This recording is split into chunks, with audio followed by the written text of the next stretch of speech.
Kasi, ano bang tinatayo-tayo mo dyan? Tulungan mo kaya akong magbaba ng mga gamit natin. Walang ibang gagawa nito kundi tayong dalawa lang. Kasi! Ano ba yun, Ma? Sigaw naman ng sigaw eh. Naka-headphones na ako, naririnig ko pa rin ang boses mo. Kung tulungan mo kaya ako dito. Hindi ka na prinsesa ngayon, kaya huwag kang umasta na may katulong ka pa. Si Mama naman eh. Tinitingnan ko lang ang bahay na titirhan natin. Sure ba kayo na ito na yun? Dito ako lumaki. Sa tanda ko ng ito, maliligaw pa ba ako dito? Buhati mo itong maleta at dalhin mo na rin sa may pintuan. Napaka-creepy naman ng bahay. Gano'n na ba katagal tong hindi natitirhan? Ilang taon na rin. Mula nang nag-asawa na kami magkakapatid, naiwan na to. Pero dahil pinapaalaga naman sa caretaker, maganda pa rin ang bahay. Sa kataon-taon, pinapaayos si kuya ang mga sira kaya talagang matibay pa to. Hay nako, nakatapak na naman ako dito. Bumabalik na naman ang mga alaala. Bakit ganyan ang reaksyon mo, Ma? Pangit ba ang mga alaala mo rito? Hindi naman. Mga alaala ng lolo at lola mo ang tinutukoy ko. Ma, baka naman may multo dito ha? Kung may multo man dito, wala ka na magagawa pa doon. Wala na tayong iba pang matitirhan, kaya magtiis ka. Bakit kasi inawi-away niyo pa si Tito Fred eh? Pinalayas tuloy tayo sa bahay nila. Dapat, pumayag ka na lang na doon tayo tumira sa silong ng bahay nila sa Manila. Di sana, nandun pa rin tayo. Keso dito sa probinsya, no? Mukha tayong ipinatapon sa iwahig, Ma. Iwahig ka dyan! Tumigil ka nga sa mga pinagsasabi mo, ha? Baryo lang ito sa probinsya. May tao pa rin nakatira dito. Pero pwede tayo maghanap buhay dito. Hindi na nga lang kagaya ng buhay natin sa Manila. Hindi ka na pwedeng maging maluho, ha? Ayusin mong buhay mo. Ako na naman ang nakita. Maayos naman kaya ang buhay ko. Nadadamay lang ako sa kamalasan nyo. Wala naman akong magawa kasi nanay ko kayo. Anong sinabi mo? Paduguin ko kayang bibig mo. Ako? Malas? Gusto mo talaga makakita ng minamalas sa tao? Ha? Ipakikita ko sa'yo ngayon. Lumapit ka dito. Ayoko nga. Bakit naman ako lalapit? Nakahanda na yung kamao nyo para manakit. Buhati mo na nga itong maleta. Puro ka dakdak. Puro ka reklamo. Hindi ka na lang magpasalamat sa buhay na meron ka. Oo na po. Magandang araw po sa inyo, Miss Gwen, at sa lahat ng inyong mga tagapakinig. Itago nyo na lang po ako sa pangalang Cassie. Sa Manila na po ako lumaki at nagkaisip. Doon na rin ako nakapagtapos ng pag-aaral. Pero nagbago ang buhay namin ng mama ko nang umuwi ang kapatid niyang panganay na si Tito Fred. Nagtatrabaho siya sa Saudi. At nang magdesisyong wag nang bumalik sa ibang bansa, bumalik na siya sa bahay nila sa Sampaloc, Manila.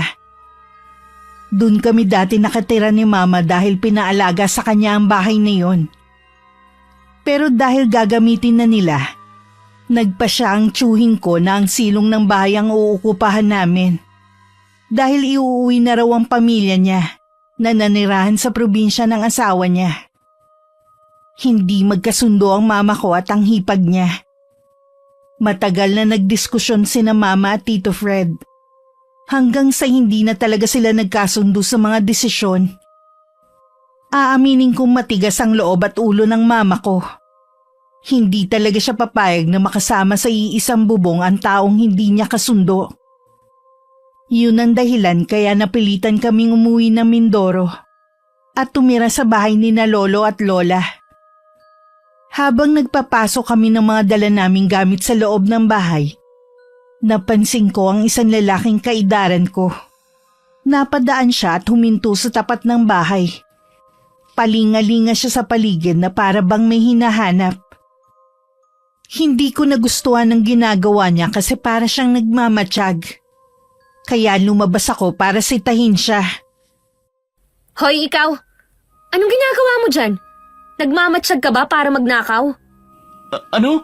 Ha? Hindi ah. Bakit ka nagmamasid? Anong kailangan mo? Matagal na kasing bakante ang bahay na yan. Nagulat lang ako kasi may titira na. Nabili niyo ba yan? Ano bang pakialam mo, ha? Bakit ka ba nagtatanong? Ang mga ganyang gawain, may masamang balak. Hoy, taga Manila ako. Hindi mo na ako maluloko sa ganyang taktika. Baka bukas ng gabi o sa susunod, aakyatin mo na tong gate namin eh. Tapos, palihim kang papasok sa loob. O kaya, aakyatin mo ang bubungan at mananakot. Ano ko, aswang? Aba malay ko. Hindi nga ba? Patingin nga ng mata mo kung baliktad ako dyan. Ano ba, Ray? Bitawan mo nga pisngi ko. Uy, ang tulis-tulis ng kuko mo. Oh. Ikaw yata ang aswang eh. Aswang? Sa ganda ng kuko kong to? Hindi mo alam to? Fake nails to. Dukutin ko ang mata mo dyan eh, para hindi ka na makapanilip. Umalis ka na nga rito. Alis! Alis na. Taray-taray mo. Talaga? Huwag ka nagbabalik dito ha? Asa ka pa? Kasi!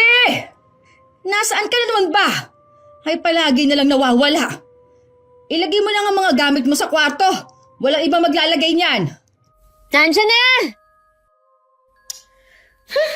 Ano ba yan si Mama? Atat na atat?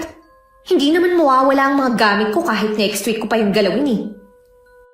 Pumasok na ako ng bahay at nakita ko si Mama na abala sa pagbitbit ng ibang gamit papunta sa isang silid na nasa bandang kanan. Sa katabi nun ay ang pintuan papuntang kusina. Walang pansara ang pinto kaya kita agad yun. Ma, saan ako? Saan ang kwarto ko? Bakit dyan ka papunta? Hindi ba tayo dun sa itaas? Ang dami namang tanong. Dito ako magkakwarto kasi malapit sa kusina. Alam mo naman ako, gumigising ako ng alanganing oras sa gabi para uminom at magbanyo. Ikaw, doon ka sa itaas. 2 silid doon. Mamili ka na lang ng gagamitin mo, ha? Pareho namang bakante yon. Ha? Ako lang mag-isa sa itaas? Ano tong kwarto sa kaliwa? Huwag mong gagalawin yan. Bakit? Kasi may multo. O sige, multuhin ka sana ng lolo at lola mo kapag ginalaw mo yung kwarto nila. Mabuti nga yung pagpakitaan ka para tumino ka. Ay, 20 years old na ako at never pa akong nakakita ng multo. Pero mataray na ina, nako po, nag-e-exist talaga. Sige, simulan mo na naman ako. Buhatin mo na yung mga gamit mo sa itaas. Wala kang katulong dito. Dapat pala nagpaiwan na lang ako dun kay Tito Fred eh. Mukhang mas okay ang magiging buhay ko dun. Dito, para akong kinikilabutan. Pagpasok ko pa lang ng bahay, sinalubong agad ako ng malamig na hangin. Akala ko ba hindi ka naniniwala sa multo? Hindi nga. Pero sa maligno, oo. Kasi po, may classmate ako dati na maligno. Tingnan nyo nga tong paligid ng bahay na to, ma. Puro puno na nakakakilabot ang itsura. Parang humahaba ang sanga tapos kukunin ka. Ewan ko sa yung bata ka. Umakyat ka na sa itaas. Tapos bumaba ka ulit at tulungan mo akong mag-ayos sa mga gamit sa kusina. Dalian mo na. Eto na nga. Isa-isa kong dinala sa napili kong kwarto ang mga gamit ko. Tiningnan ko ang kabuuan ng silid. Wala nga mga gamit doon maliban sa kama na old style pa. May side table at may nakapatong na makalumang lampshade. May malaking cabinet na nung buksan ko pwede kong pagtaguan para hindi makita ni Mama. Mula sa kwarto naririnig ko ang malalakas na pagtawag niya sa akin. Kaya ang ginawa ko isinuot ko uli ang headphone at nakinig ng music. Nilakasan ko ang volume para hindi ko siya marinig. Hindi ko na malaya na nakatulog ako. At gabi na nung magising dahil malakas na ang ulan. Hindi ko na malaya na inalis ko pala ang headphone habang tulog. At nakita ko tong nakabagsak sa sahig. Sira na ng damputin ko. Nakabukas ang bintana sa silid. Kaya kitang-kita ko ang malakas na kidlat na sinabayan pa ng malakas na kulog. Takot ako sa ganun kaya lumabas ako para puntahan si Mama. Ginamit ko ang flashlight ng cellphone para ilawan ng paligid. Pagdating ko sa sala, nakita ko ang vanity mirror. Napatingin ako doon dahil may nakita akong refleksyon. Isang babaeng nakabestida. Damit pantulog ang suot niya. Inakala kong si Mama siya kaya sinundan ko nung naglakad yun paalis. Ma? Ma? Saan ka pupunta? Hindi naman dyan ang kwarto mo ah. Makikitulog ako sa kwarto mo ah. Kasi natatakot ako sa kulog at kidlat. Ma, sandali! Huwag ka munang tumakbo. Hindi naman ako nakikipagbiruan eh. Kasi! Saan ka pupunta? Ma! Anong ginagawa mo dyan? Tumakbo ka ron oh. Susundan nga sana kita eh. Bakit nandyan ka na? Sira ba ang tuktok mo? Papunta yan sa likod ng bahay. Anong gagawin ko doon? Galing ako sa kusina kasi kumuha ako ng tubig. Bakit pa pala ako tinatawag? Patulog naman sa kwarto mo. Sige na ma. May kulog tsaka kidlat eh. Ang tanda-tanda mo na takot ka pa rin dyan? Hindi naman yun nawawala eh. Tsaka, dagdagan mo pa na nakakita ako ng doppelganger mo. O ano naman yun?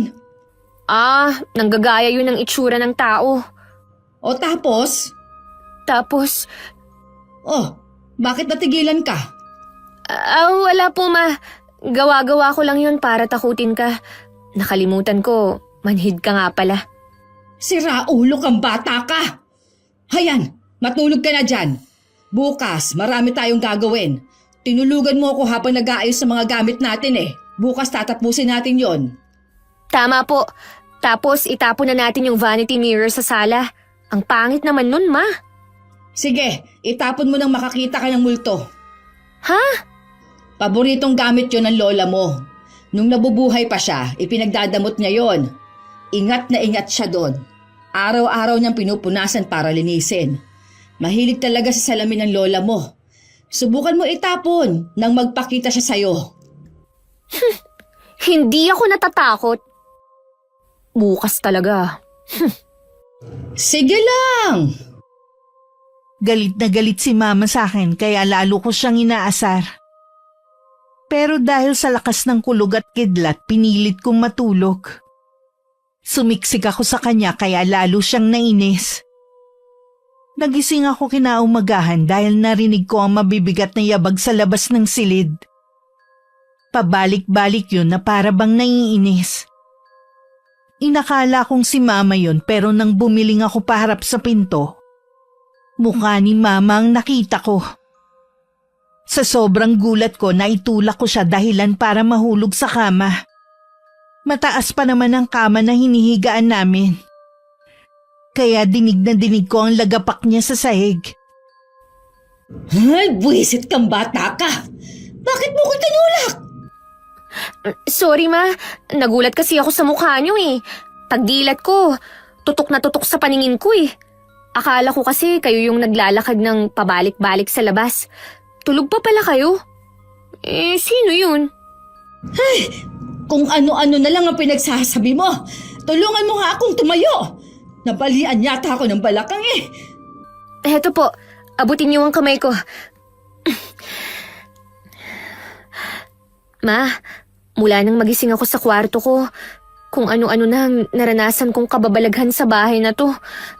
Hindi kaya totoong nagmumulto na si Lola? O kaya si Lolo? O pwedeng pareho naman silang dalawa? Baka ayaw niya tayong tumira dito. Kasi naman, napakabungangera niyo eh. Ako? Bungangera? Kung pinuputulan kaya kita ng dila para hindi ka na makapagsalita. Lo, di pwedeng warning muna? Pumunta na nga tayo sa kusina at magluto ka ng almusal. May dala tayong tuyo, hindi ba? Iprito mo yon, tapos magsaing ka na. Ako? Oo alam mo sino? Wala na tayong katulong kasi ha. Hindi ka na nakatira sa tiyuhin mong may katulong sa bahay para may utusan ka. Dito, kikilos ka na. Ayokong magprito ma. Masisira ang balat ko sa talsik ng mantika. Kayo na lang magluto. Ikaw? Aray ko ma! Bakit naman kayo nananabunot? Bitiwan niyo nga ang buhok ko. Matatanggal ang anit ko sa paghatak niyo ng buhok eh. Kakalbuhin talaga kita! Natigilan kaming pareho nang makarinig muli ng ingay na nagmumula sa kusina. Mabilis na kinuha ni Mama ang payong na nasa gilid ng silid, saka dahan-dahang lumabas. Bigla ko naalalang nakausap kong lalaki. Kaya naisip kong baka nga akyat bahay siya. Sumunod ako kay Mama at hinagilap namin na magnanakaw. Pero wala kaming nakita. Sarado naman ang mga pinto at bintana. At walang bakas na may pumasok at lumabas. Pero may nakita ako. Isang ballpen na nakakalat sa sahig ng sala, malapit sa vanity mirror. Ma, may ballpen oh. Sa inyo ba to? Hindi, pabayaan mo na yan. Mukhang nahulog lang mula sa kung saan. Wala namang taong nakapasok kaya magluto ka na ng almusal. Anong gagawin mo, Ma? Aayusin ko pa ang mga gamit nating nasa kahon. Ilalabas ko at ilalagay sa cabinet. Sige, Ma. Matapos kong magluto, pinuntahan ko na si Mama sa sala para sabihan na kakain na. Wala siya doon. Pero nagkalat na ang mga gamit naming inilabas niya mula sa mga kahon. Natuon ang paningin ko sa vanity mirror. May nakasulat doon ng mga salitang, ang mga alaala ay hindi natutulog. Inisip kong baka ginugood time ako ni Mama. Kaya nilapitan ko ang salamin para burahin ang nakasulat. Lipstick pa ang ginamit na panulat dahil kulay pula to. Pero nang punasan ko ng kamay, biglang naging likido at amoy malansa. Parang dugo. Natigilan ako. Napatulala habang tinitingnan na umagos pababa ang likido. Bigla ako napalingon dahil narinig ko ang boses ni Mama. Kakausapin ko na sana siya nang biglang may humawak sa braso ko. Doon na ako nagsisigaw. Ano bang nangyayari sa iyong bata ka? Ma, ano tong nakalagay sa salamin? Tsaka, may humawak sa braso ko. Sandali. Nasaan na yun? Bakit nawala? Nawala na rin ang nakasulat sa salamin. Tsaka yung likido na parang dugo. Wala na rin. Hays, gutom lang yan. Nakaluto ka na ba? Kumain na tayo. Ma, totoo ang sinasabi ko. Tama na kasi. Totoo man o hindi, wala ka namang ebidensya oh. Kung nariyan pa sa salamin ang sinasabi mo, maniniwala ako. Pero wala. Halika na sa kusina. Kumain na tayo. Tapos tulungan mo ako mag-ayos ng mga gamit. Marami-rami pa nga ayusin. Hindi ko kayang gawin na mag-isa. Ma, feeling ko ang creepy na talaga ng bahay na to eh. Wala bang mystery dito? Wala bang nangyaring hindi maganda rito noon? Kagaya ng mga pinapanood mong horror sa internet? Ay sus ko kasi. Kaya ka nagkakaganyan dahil sa kapapanood mo ng katatakutan. Tigil-tigilan mo na yan. Hindi naman nakakatulong sa buhay natin. Bukod sa pag-aayos sa mga gamit, iisipin pa natin kung paano tayo mabubuhay sa lugar na ito. Kasi pareho tayong walang trabaho. Kailangan nating pumunta sa bayan para maghanap ng trabaho doon. Pero ayoko pang magtrabaho, Ma. Kakagraduate ko lang, di ba? Akala ko ba, ayos lang sa inyo na magpahinga muna ako. Hindi na pwede ngayon kasi. Gusto mo bang mamatay tayo dito ng dilat na mga mata dahil sa gutom? Kung ayaw mo maghanap ng trabaho, sige, dumito ka sa bahay. Kapag dainis sa'yo ang multo ng lola mo o kaya ng lolo mo, baka disiplinahin ka nila.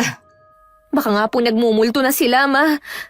Naku, parang ayoko nang tumagal dito. Kung meron kang alam na ibang matitirhan, dililipat tayo. Pero kung wala kang magagawa. Magtiis ka dito. Babalik na lang ako sa Manila. Hindi naman ako kasali sa tampuhan yun ni Tito Fred eh. Kaya tatanggapin ako nun ulit. At iiwan mo ako dito? Ganon? Napakawalang kwenta mo palang anak.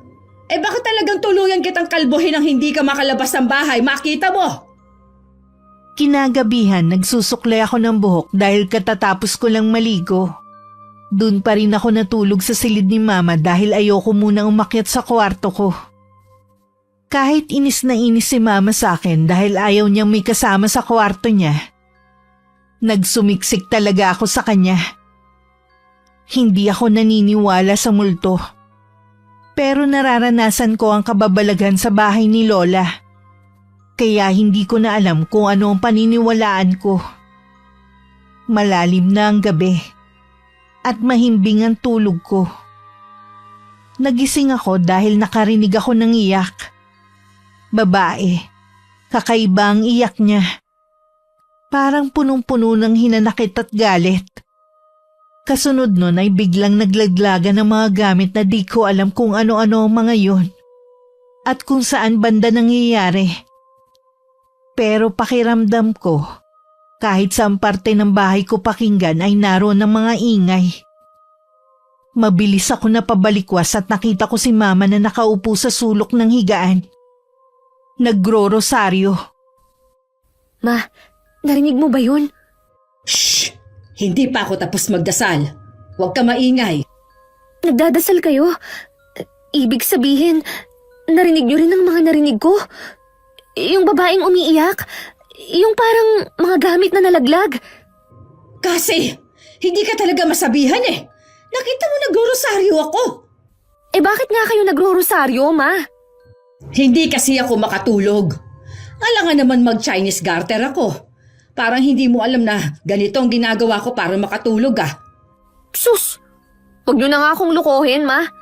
Aminin niyo na lang sa akin na haunted ang bahay na to para magawan pa natin ng paraan. Kesa naman ganito ang nangyayari sa atin, di ba? Wala akong naririnig na kahit ano kasi. Nagkakaganyan ka kasi hindi ka nagdadasal. Kunin mo yung isang rosaryo sa drawer ng cabinet na yon at sabayan mo ako magrosaryo. Ay, nako! Dalian mo na! Aray! Bakit naman naninipa? Kabayo ba kayo sa past life nyo? Sakit nun ah. Dalian mo na kasi! Oo na po. Takot na ako dahil sa mga nararanasan ko. Kaya sinabayan ko si Mama sa pagro-rosaryo. Alam kong may lihim ang bahay ni Lola. Ramdam ko. Nararanasan ko na ang mga kababalaghan. Pero ayaw lang aminin ni Mama. Kaya naisipan kong tuklasin na lang ng mag-isa. Para magawan pa ng paraan na matapos yon bago pa lumala ang lahat. Isang umaga nagising ako masakit ang kaliwang pa ako hanggang binte. Nang tingnan ko, nanlaki ang mga mata ko nang makita ang mga kakaibang letra na nakasulat sa balat ko. At ang ballpen na napulot ko nung nakaraang araw nasa kama na. Alam kong itinapon ko yun sa basurahan. At araw-araw naman nagsusunog ng basura si Mama. Kaya nagtataka ako kung bakit nasa kama yun. Kulay pula ang tinta nun. At mukhang yun ang ginamit pansulat sa balat ko. Dali-dali ako lumabas ng silid para pumunta sa banyo na nasa kusina. Para burahin ng tubig at sabon ang nakasulat sa aking binti.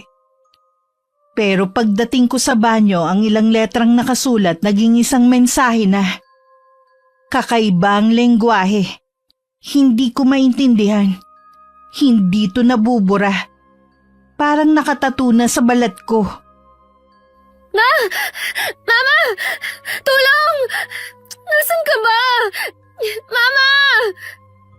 Ano ba yan, Cassie? Nasa bakuran ako at hanggang doon dinig ang sigaw mo. Napano ka ba dyan sa loob ng banyo? Mama! Hindi ko tumabura! Tulungan mo ako, Ma! Ano ba yan? Ay, patingin nga!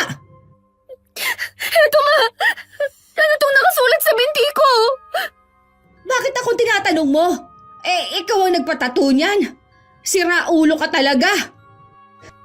Tapos ngayon, iiyak-iyak ka at natatakot pang ganyan. Sinabi ko naman na sa'yo na huwag kang magpapatato, di ba? Katigasan talaga ng ulo mong pinairal mo. Ma! Hindi ako nagpatato ng ganito. Itong butterfly lang sa likod ko ang tattoo ko. galing yan? Hindi ko nga po alam, Ma. Pagising ko, nandyan na. Tsaka, ang sakit-sakit ng paa at binti ko.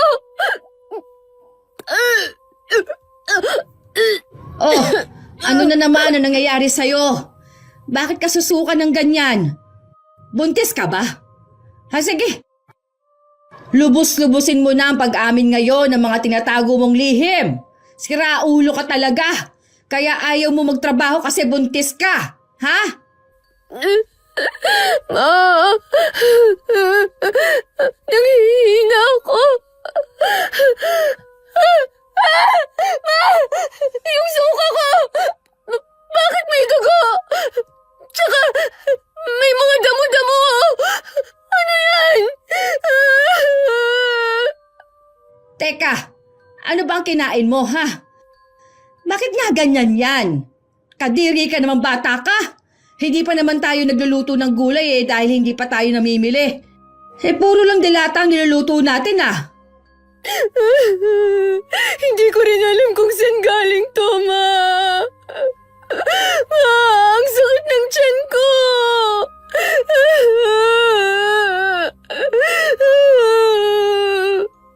Sandali, at kukuha ako ng tubig sa kusina.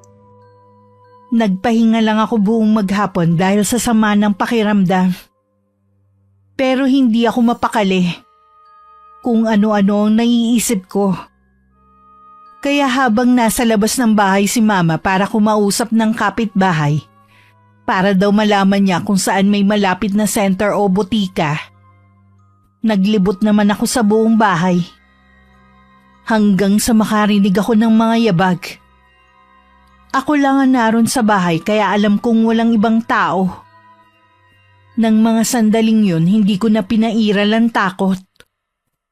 Hinagilap ko kung saan nanggagaling ang yabag. Hanggang sa nakita ko ang isang pares ng paa na naglalakad papunta sa likod bahay. Tahimik ko yun sinundan para hindi ako mapansin.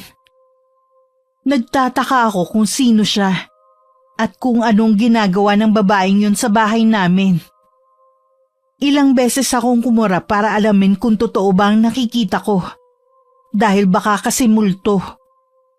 Pero malinaw talaga siya sa aking paningin. Nakarating kami sa likod bahay. Pumasok siya sa isang silid at sinarado ang pinto. Nagmadali akong lumapit para maghanap ng sisilipan na butas. Pero bago ko makasilip, natigilan ako dahil sa mga sigawan sa loob. Isang lalaking halata sa boses ang edad na kaedara ni Mama. Galit na galit siya sa babaeng pumasok sa silid na yun. At umabot pa sa pambubugbog niya. Iyak nang iyak ang babae habang nagmamakaawa. Makikialam na sana ako nang biglang sumakit ang ulo ko. Dahil nakarinig ako ng matinis na tunog. Nanunuot sa tenga ko. Kasunod nun ay nawalan na ako ng malay. Kasi anak, gumising ka. Ma, nasan ako? Nasa langit na ba ako? Masyadong maliwanag. Masakit sa mata. Ilaw yan sa kisame. Huwag mong titigan. Ano bang ginagawa mo doon sa tapat ng bodega sa likod ng bahay? Mabuti at nakita ka ni Lucio. Nakahandusay ka raw doon. Lucio? Kumusta ka, Arya? Kaboses niyo po yung lalaking narinig ko sa silid na yun.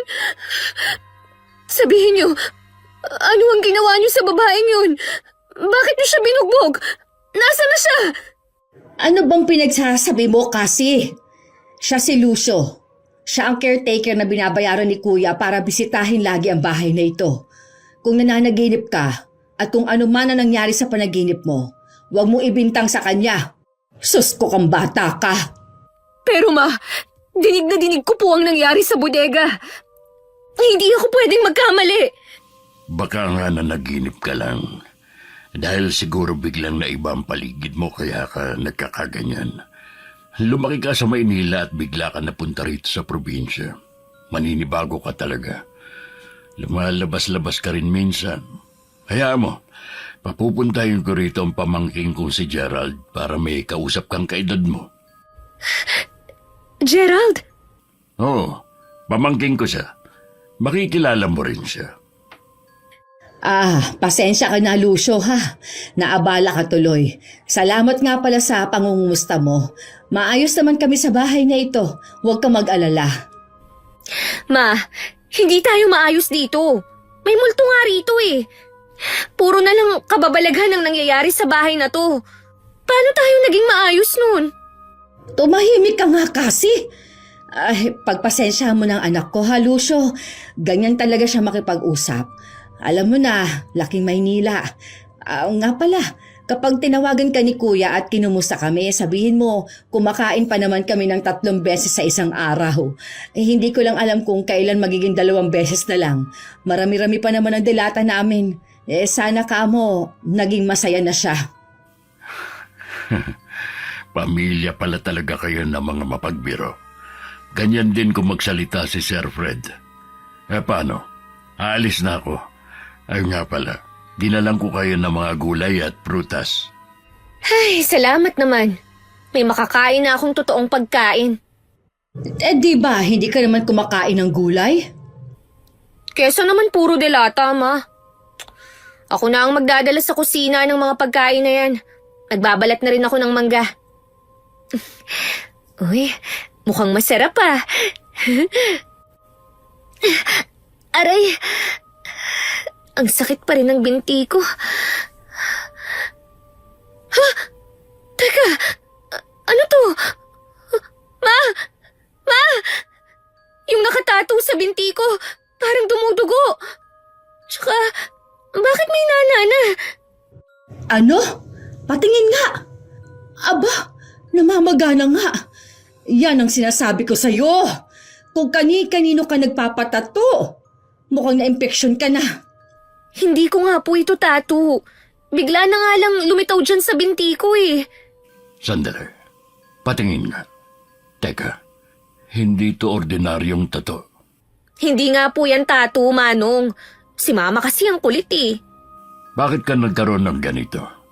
Saan mo nakuha? Meron ka bang nakaaway? Hindi pa nga ako gumagala dito sa lugar na to. Kaaway na agad. Tama! Yung lalaking nakausap ko nung bagong dating kami rito. Sinabihan ko kasi siya na magnanakaw. Kasi nagmamasid sa amin eh. Baka nagalit siya. Naku, pusong mamon naman nun. Bakit nga ho pala? Ang kataga na nakasulat sa binti mo, hindi ito basta katagalang. Isa itong sumpa. Ho? Sumpa? Ang katagang nakasulat, isang dasal na tanging mga mambabarang lang ang nakakaalam. Sila ang tanging nakakabigkas niyan. Kung ganun, mambabarang kayo? Ano? Hindi ah. Kasasabi niyo lang kaya na mambabarang lang ang nakakaalam at nakakabasa. Bakit alam niyo? Oo nga naman. Isa akong albularyo. Albularyo? Nasaan ang nakasipit na dahon sa tenga niyo? Anong dahon na nakasipit sa tenga? Di ba ganun yun, Ma? Ganun ang fake healers eh. Faith healers. Kung ano-ano na lang lumalabas sa bibig mo, bata ka. Nga pala, Lucio, kung ano man yung tumubo dyan sa binti ng anak ko paano maaalis yan? Galit. Galit ang dahilan kung bakit siya nilagyan ng sumpa. Hindi ko masasabi ang paraan ng pagtanggal kung hindi ko naman malalaman ang punot dulo nito. Kahit ako, hindi ko rin ho alam. Nangyari lang ito dito sa bahay na to. Kaya Ma, aminin niyo na lang kasi na may misteryo ang bahay niyo na to. Para matapos na ang lahat. Baka ikamatay ko pa to, Ma eh. Barang na to oh. Sumpa-sumpa na ang topic. Wala nga kahit anong nangyari dito. Bakit ba ang kulit mo? Masaya kaming namuhay dito. Ang alam ko lang, Armalite ang bunganga ng tatay ko at kabaliktaran niya ang nanay ko. Pero walang kababalaghan sa bahay na ito. Baka naman may nagagalit sa'yo. Masama rin kasi ang ugali mo eh. Baka ginagantihan ka na. Ako? Iisipin ko muna kung sino ang gagawa nito sa akin. Pero Manong, hindi ho ba pwedeng gamutin niyo na lang ako para matapos na? Wala talaga akong idea kung sino ang mambabarang sa akin eh. Di ba albularyo kayo? Susubukan ko. Uuwi muna ako para kumpletuhin ang mga gamot na kailangan sa panggagamot. Babalik ako sa Huwebes. Bakit sa Huwebes pa? Sa 3 araw pa yun. Kailangang isagawa ang ritual sa Huwebes ng gabi dahil mahina ang kapangyarihan ng kalaban. Kailangan matapos ang gamutan bago ang Biyernes dahil ang araw na yun ang pinakamalakas nilang araw. Isa pa, hindi basta-basta ang sumpa na kinapit sa iyo. Kaya hindi rin basta-basta mga gamit na kailangan kong dalhin. Naku po, kung ilang araw pa, buhay pa kaya ako nun? Ano ka ba naman kasi? Gusto mo patayin na kita ngayon para matapos na agad? Si Mama naman. Mula nang malaman kong binabarang ako, doon na ako binalot ng takot. Natatakot ako para sa aking sarili. Doon ko naisip na wala pa ako nagagawang matino sa buhay pero nasa bingit na ako ng kamatayan. Sa takot ko nag-iba-iba na ang aking ugali. Madalas ako naging magagalitin. Tapos sa gabi sumisiksik lang ako sa sulok ng silid at umiiyak. Ginawa na ni Mama ang lahat para gumaling ang sugat ko sa binti. Pero lalong lumalala. Hanggang sa makita kong nilalabasan na ito ng matatabang uod at sobrang baho pa. Kahit ako nasusuka kapag naaamoy ito. Pero sa suka ko may mga insekto na ring sumasama. Pagkatapos kong ilabas, bigla na lang lumilipad. Parang mga maliliit na langaw ang sinusuka ko. Ilang araw pa ang lilipas bago bumalik si Mang Lucio. Pero para sa akin napakatagal na nun. Parang bawat oras ko hinihigit ni kamatayan. Unti-unti na ako nahihirapang huminga na para bang may sumasakal sa akin. Hinanap ko si Mama para humingi ng tubig pero wala siya. Hanggang sa marinig ko ang boses niyang may kaaway sa labas. Hoy! Ikaw! Tanda! Bakit ka naglalagay dyan ng mga basura? Huwag mo itambak dyan! Hindi naman basurahan ang gilid ng bakod namin ha! Alisin mo yan! Iuwi mo yan sa inyo! Ma! Sino ba ang kaaway niyo dyan? Bakit ba kayo nagbubunga nga? Tuwing lalabas na lang kayo ng bahay, palagi kayong may inaaway na kapitbahay. Ito kasing lalaking to ang tanda-tanda na, wala pang pinagkakatandaan. Meron naman silang bakanting lote Dito pa dinadala mga basura sa malapit sa bahay natin para daw dito sunugin. Di ang usok, pasok na pasok sa loob ng bahay. Nagsampay pa naman ako ng mga bagong labang damit. Tapos pauusukan lang. Hoy! Tanda! Bitbitin mo yung basura ninyo, ha? Kung hindi, sasambulat talaga yan sa harapan ng bahay nyo. Aba, loko pala talaga yung si Manong eh. Dapat talaga sa kanya dinadagukan eh.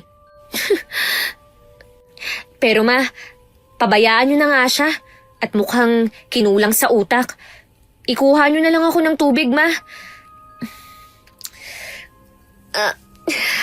Aray, ang tiyan ko, hinahalukay na naman. Tubig? Bakit ba hindi ka makapunta sa kusina? Ma, hindi nga ho ako makalakad ng maayos Kayo kaya ang maglakad ng ganitong magang-maganang paa. Tapos, may malaking sugat pa na hindi gumagaling-galing. Nariyan na! Pagkapasok ni Mama ng bahay, dumiretso siya sa kusina. Sinilip ko naman sa bintana ang lalaking kaaway niya. Nakita kong inis siyang umalis habang dala ang supot ng basura. Maya-maya napalingon ako kay Mama dahil bigla na lang siyang sumigaw. Takot na takot siya at natataranta. Narinig ko pa ang ilang mga gamit sa kusina na naglaglagan. At ang iba pinagahagis niya na parang may kaaway.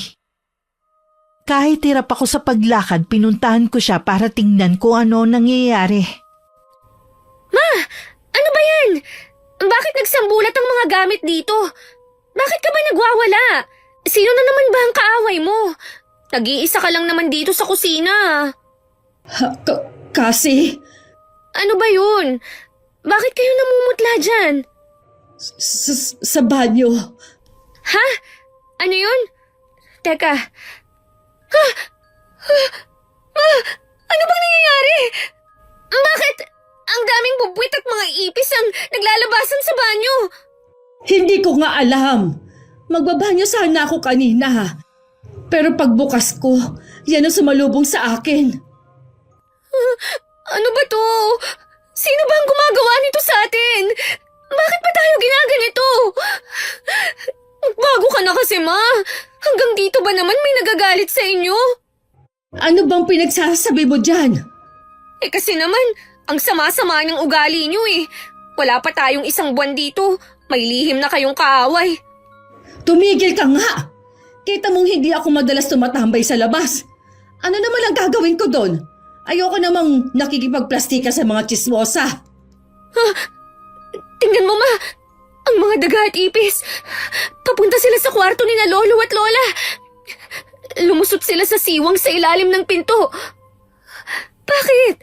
Sa dami ng pupuntahan nila doon pa. Eh di ba dapat doon sila sa labas magtakbuhan? Mabuti na yung iisang lugar lang sila pumupunta para madaling mapatay ang mga peste na yan. Sandali, kukuha ako ng pang-spray sa mga salot. Mabuti talaga at bumili ako ng maraming pang-spray sa Maynila. Pero Ma, paano kung pagbukas nyo ng pinto atakihin ka ng mga yun? Mga daga yun. May rabies din ang mga yun eh. Kesa manatili sila dito sa bahay. Baka pagguhuin pa nila ang bahay na to sa kakangat-ngat nila eh. Wala na tayong matitirhan.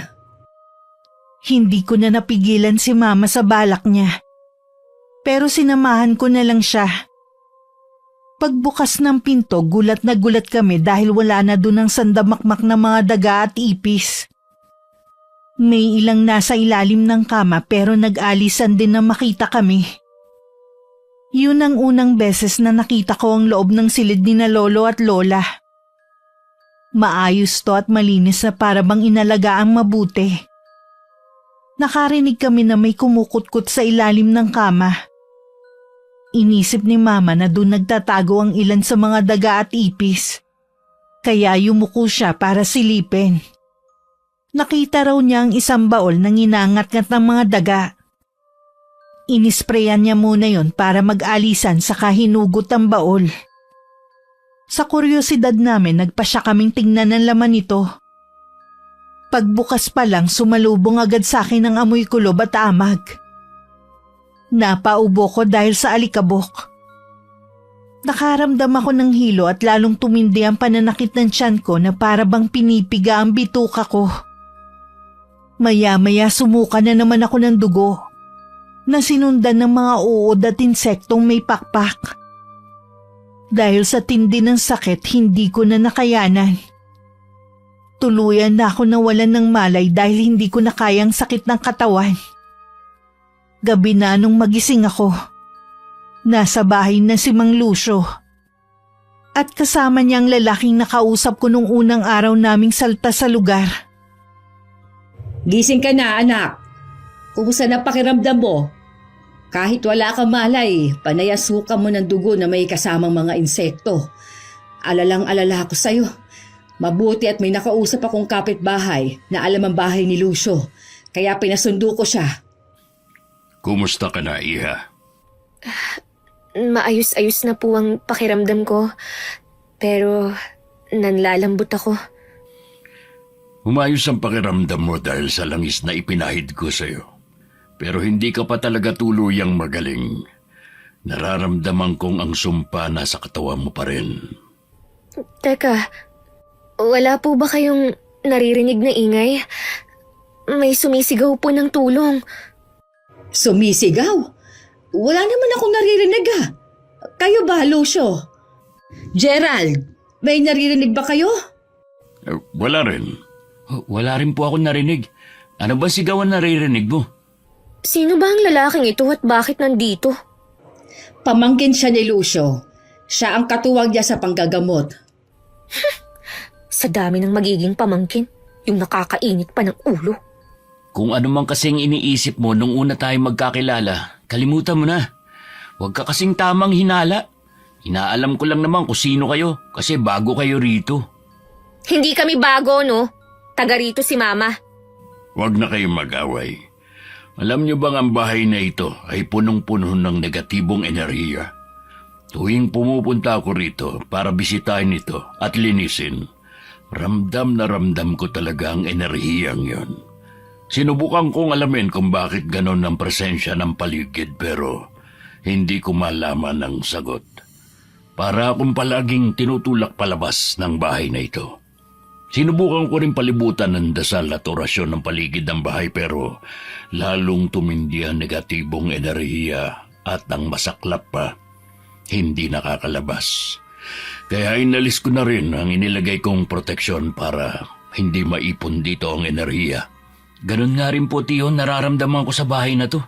Kaya ayoko rin nagpupunta rito eh. Kung hindi nga lang ako nag-aalala sa inyo sa tuwing pumupunta kayo rito, hindi talaga ako magagawi dito. Eh bakit nandito ka? Dapat hindi ka nalang pumunta. May ganyan ka palang nararamdaman. Kasasabi ko lang talaga ng dahilan. Tinanong ko rin kay Sir Fred ang history ng bahay na ito kung may naalalaman siya pero ang sabi niya, wala raw masamang history ito. Masaya naman daw kayong namuhay dito noon. Totoo yan. Kaya imposibleng may masamang bagay o elemento ang bahay namin. Pero bakit nangyayari to? Baka po may nakaaway ang pamilya nyo noon. O yung mga lolo at lola nyo na tumira dito dati. Wala kasing naikukwento ang magulang namin. Wala ring naikwento sina lolo at lola.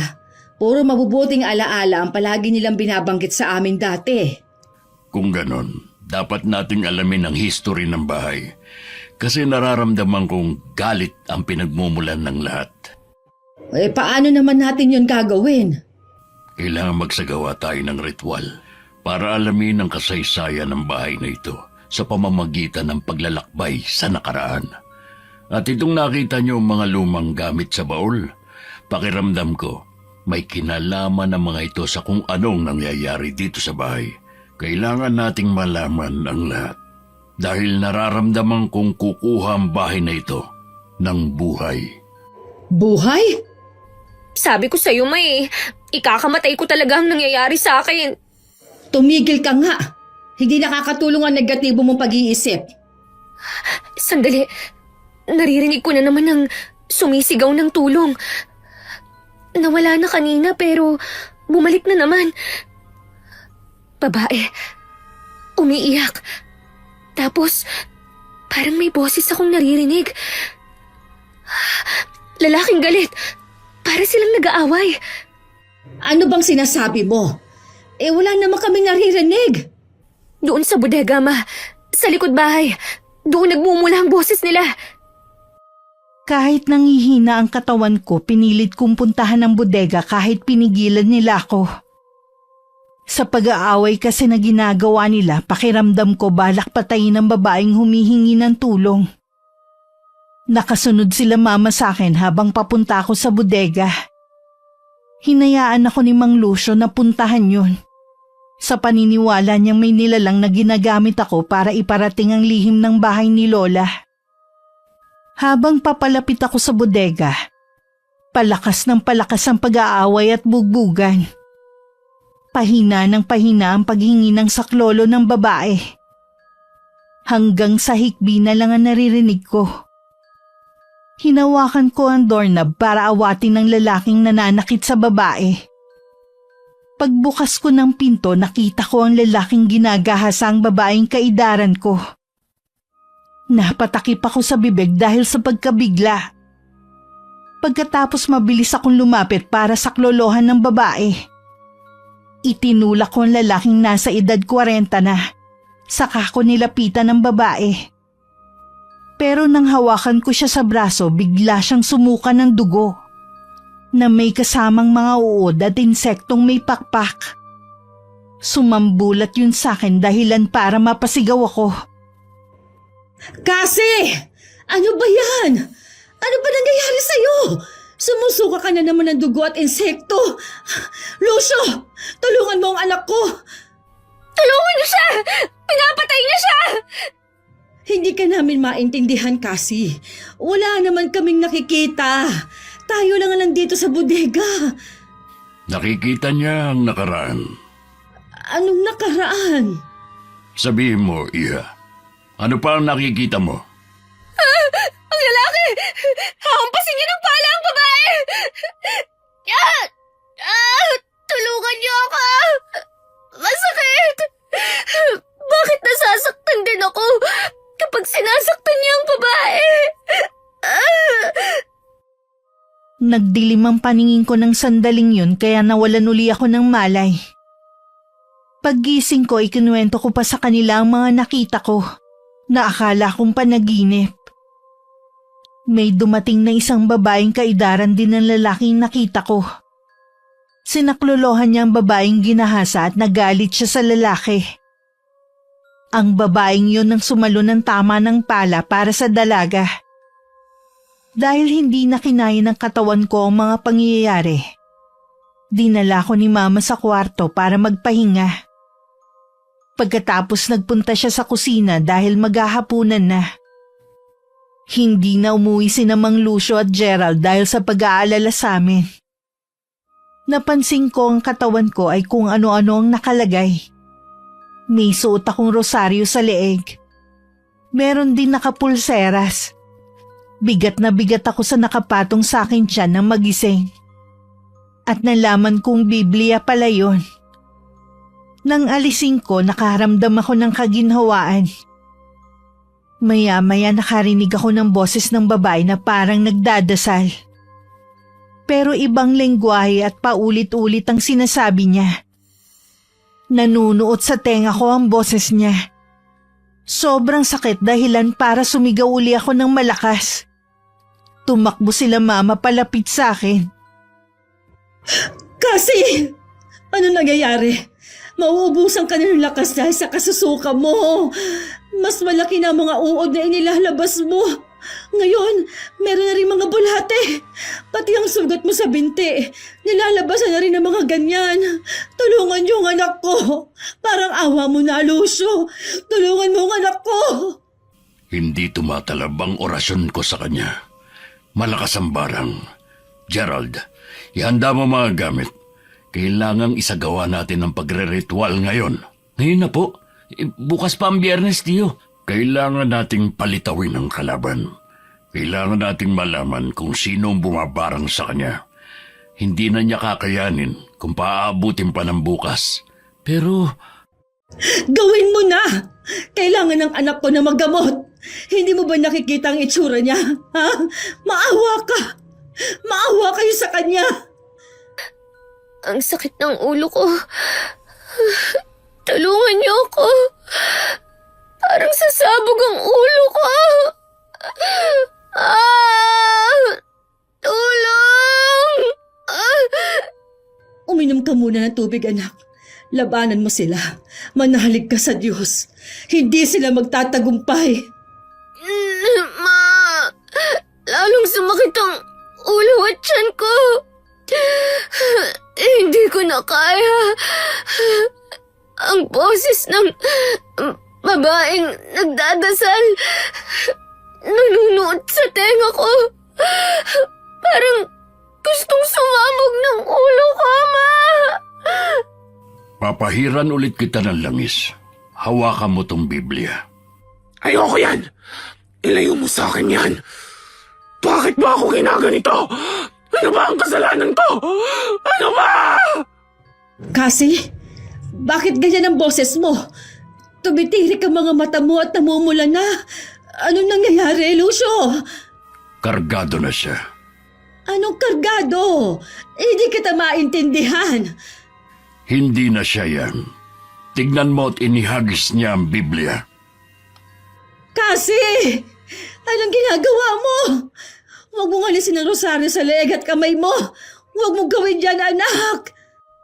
Hindi ko to kailangan! Ang init-init nito! Napapaso ako! Ayoko nito! Ah! Naku po, Hanapin natin niya ang Rosario. Nagwawala siya. Sinasaktan niya ang sarili niya. Kasi, tigilan mo yan. Huwag mo sugatan ang sarili mo. Ang sakit ng sugat ko! Ang sakit! Huwag kasi. Kailangan natin siyang igapos. Tulungan mo ko. Kunin mo ang lubid na hinanda natin kanina. Igapos natin siya sa higaan. Pakawalan niyo ako! Papatayin ko kayong lahat! Kayo ang dahilan kung bakit ako naghihirap! Bakit ako? Bakit ako ang sinasaktan niyo? Ako ang biktima dito! Ako! Pakawalan niyo ako! Mga hayop kayo!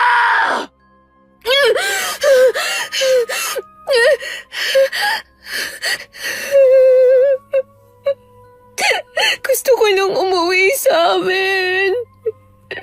Gusto ko nang umuwi. Kasi, anak, kapag magaling ka na, uuwi na tayo. Basta labanan mo to, ha? Pangako, babalik na tayo sa Maynila, anak ko. Pakawalan niyo na ako. Huwag niyo akong papatayin. Gusto ko pang mabuhay. Hinihintay ako ng mga magulang ko. Parang awa niyo na po, Doña Victorina. Doña Victorina? Anak, ako ang nanay mo. Sino bang sinasabi mong yan? Ang alam ko lang na may ganyang pangalan ay si Lola. Huwag mong sabihin na. Tama ka. Hindi na ang anak mo ang nasa katawan niya. Ha? Sino na? Yan ang aalamin natin. Ang nangyaring yun, sabi sa akin ni Mama, sinapian daw pala ako ng kaluluwang ligaw. Pagkatapos ko raw magwala, bigla akong nahimatay. Matapos pahiran ng langis ni Mang Lucio at dasalan. Wala akong alam nun. Basta ang huli kong natatandaan, may boses ako naririnig na para bang nagsasagawa ng ritual. Ilang minuto rin daw ang tumagal bago ko iwanan ng sumapi sa akin. Pinagpahinga lang ako ni Mang Lucio kasi pagod na pagod ako. Pawis na pawis. Gutom at uhaw pero walang tinatanggap ang tiyan ko. Gabing-gabi na nun na magsimulang magsagawa ng ritual si Mang Lucio. Para daw alamin kung ano ba talaga ang nangyayari sa akin. Sinuob niya rin ako gamit ang platong lusa at usok ng kandilang puti. Pinausukan niya ang plato hanggang mangitim dahil sa usok ng kandila. Hanggang sa nagkaroon ng imahe. Isang may katandaang babaeng may hawak ng libro at krus na nakabaligtad ang imaheng nakita namin. Walang mukha yun. Bulto lang ng tao. Pero nagtataka ako kung bakit sabi ni Mama kilala raw niya kung sino ang lumitaw sa suob. Namukhaan raw niya ito. Kahit wala naman talagang mukha ng tingnan ko. Kinalkal ni Mama ang mga lumang gamit ng lola ko na nasa baol. Doon nakita namin ang isang maliit na bag. Naroon ang mga lumang litrato na pinagsama-sama na para bang itinago talaga. Nakita namin ang litrato ng babaeng lumabas sa imahe ng suob. Ganong-ganong posisyon nito sa litrato. Ang sabi ni Mama, lola raw niya to. Si Lola Victorina. Kinalkal pa niya ang baol. At tumambad na nga sa amin ang mga gamit na kakaiba. Sabi ni Mang Lucio, mga gamit daw yun ng isang mambabarang. Naguguluhan ako. Mambabarang si Lola? Kung mambabarang siya, sino ang binarang niya? At bakit nadadamay ang anak ko? Hindi natin malalaman ang sagot. Wala nang nakalagay sa baol na makapagsasabi pa ng mga nangyari noon. Ano ang kailangan natin gawin ngayon? Paano gagaling si Cassie? Ano ito? Tignan niyo po. May nakabalot ng tela. Saan mo nakuha yan? Tinuklap ko po yung ilalim ng baol. Kasi nakita kong may nakaalsa. Akala ko nasisira na yung ilalim pero nung iangat ko, may tabla pala at sa ilalim nun, nakatago ang telang itim na ito. Merong laman sa loob, parang makapal na libro. Patingin ako. Ito po, Isa itong journal. Nakasulat sa salitang Latin ng mga nilalaman. Nandito rin ang katagahan na kagaya ng nasa kanyang tato. Po, patingin nga po. Eto, Oo nga, ganyan-ganyan ang nakasulat sa binti ko. ito ang libro na naglalaman ng mga sikreto kung bakit balot ng hiwaga at negatibong enerhiya ang bahay. Sandali at babasahin ko. Marunong kang magbasa niyan? Oo naman po. Albularyo po si Tio. Alam niya mga lingwaheng ginagamit ng mga mambabarang o mangkukulam. Kasi kung hindi niya alam yun, hindi niya kaya magpagaling ng mga biktima nila. Sa bagay. Nakasaad sa journal na meron nga siyang binarang. Ang sabi dito, taniman ng sumpa ng manahimik, bigyan ng pasakit. Kung magpumilit na lumaban, buhay ang kapalit. Ano po ang ibig sabihin nun? Sandali. Pagdating dito sa mga sumunod na pahina, nag-iba na ang sulat kamay. Mukhang natapos ang pagsusulat ng isang tao sa 10 pahina at sa mga susunod, iba na ang sumulat. Narito ang sinasabi dito sa 11 pahina. May barang salaman. Hindi ito basta-basta natatanggal. Kailangang harapin ang pinagmulan, gamutin ng galit, palitan ng pag-ibig at kapatawaran. Mukhang malalim po ah. Paano natin hahanapin ang pinagmulan ng lahat? Sa bodega. Doon ako laging dinadala. Sa tuwing pumipikit ako, nararamdaman kong hinahatak ako papunta doon. Dahil sa sinabi ko, nagpa siya si Mang Lucio na pumunta kami doon. Dinala nila ang mga gamit sa pagre-ritual. Pagbukas pa lang ng pinto ng bodega, sinalubong kami ng malamig na hangin. Nagtayuan ang balahibo ko sa katawan. Para akong niyakap ng malamig na nilalang. Winisikan ni Mang Lucio ang loob ng bodega ng holy water habang nag-uusal ng dasal. Napahawak agad ako sa aking leg kasi parang may sumasakal sa akin. Napapikit ako at muntik mabuwal. Pero naagapan akong saluhin ni Mama. Nang dumilat ako, wala na sila sa tabi ko. Ako na lang ang nasa bodega. Biglang may marahas na umatak sa akin. Dahilan para mapaupo ako sa gitna ng mga nakasinding itim na kandila. Naririnig ko ang yabag sa likuran ko. Naglalakad siya papunta sa aking harapan. Nang magkaharap kami, nanlaki ang mga mata ko dahil sa kaharap ko ay ang babaeng nakita namin sa larawan. Ang lola ni Mama. Nanlilisik ang mga mata niya habang nakatingin sa akin. Galit na galit siya habang pinagsasabihan ako. Dapat daw ay nanahimik na lang ako. Hindi na raw sana ako nagsumbong pa. Dahil daw sa ginawa ko, muntik nang mabahira ng reputasyon ng kanilang pamilya. Isa lang naman daw akong katulong na walang silbi. Sumagot ako at lumaban sa kanya pero sa isang salita lang niya, bigla akong nanghina. May kapangyarihan siya. Nagdasal siya gamit ang ibang lengguwahe at dun na ako pinahirapan ng husto. Anak, lumaban ka. Huwag mong hayaang matalo ka niya. Magpakatatag ka. Kayanin mo. Magdasal ka kasi. Hindi kita naturuan kung paano magdasal. Pero gamitin mo ang puso mo. Makikinig siya. Humingi ka ng tulong. Sabihin mo, iligtas ka niya, anak. Hindi ako makahinga. Nasusunog ang balat ko. Pinapaso niya ako ng kandila. Ano? Sinong gumagawa niya sa'yo? Sabihin mo. Hindi ka naman pinapaso ni Lucio. Winiwisikan ka lang ng holy water. Tama na! Ayoko na! Masakit! Anak ko, tatagan mo pa. Nasa gitna ng kasalukuyan at nakaraan ng anak mo.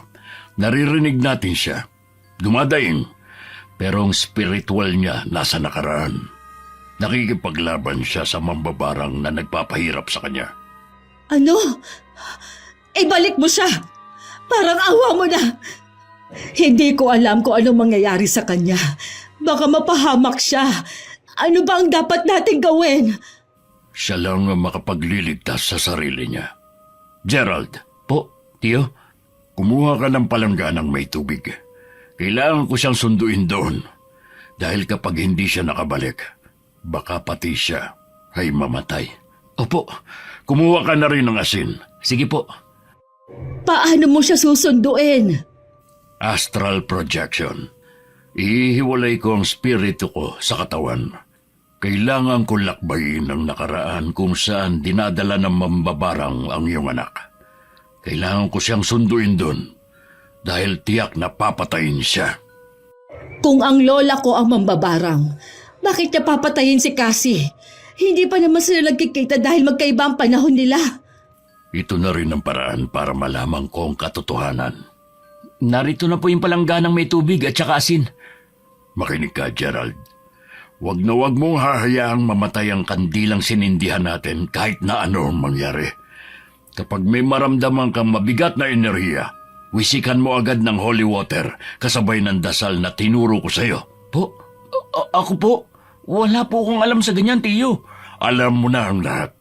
Hindi mo lang nagagawa pa. Ito na ang panahon para gawin mo ito. Hindi ba't gusto mo maging kagaya ko? Naku, on the spot training naman to. Pero wala naman po ako magagawa. Gagawin ko po ang lahat, tiyo, para matapos na ito. Mabuti. Isa pa. Sa oras na mapansin mong hindi na maayos ang aking lagay, ibuhos mo sa akin ng tubig.